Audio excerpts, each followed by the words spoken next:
Že mám iba ja taký pocit, alebo čo nás úplne trolí. Ja som prosím pekne písal na druhýkrát diktát. Hej, diktát. A učiteľka mi dala, že doplňovačku. To je úplne, že pôjde, ne? Však diktát ti pohoda. Ja, že pre istotu dám to ešte do chatu, nie? Že aby som mal 100% jednotku. Hej, dal som do chatu. Viete, aká známka mi došla? 912. S tým, že to bola doplňovačka. Ja to proste nechápem, jak je to možné. Hej, a to nebolo prvýkrát. Potom som písal test angličtiny, hej. A ja, že OK, angličtina nie je taká ťažká, ale ja pre istotu to dám celé do chatu, nie?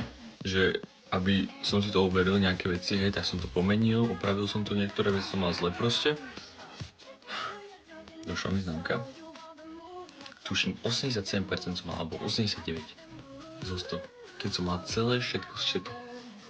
A ja sa pýtam, že či ja neviem písať, alebo ten všetci zo mňa normálne robí srandu.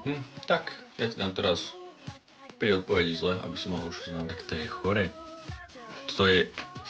Určite budete písať, že ja sa mám učiť, ale proste keď to nestiam kvôli niečomu a nechcem proste teraz dostať 5 z toho, alebo dobre 5 by som asi nedostal, ale proste nejakú blbú známku, tak...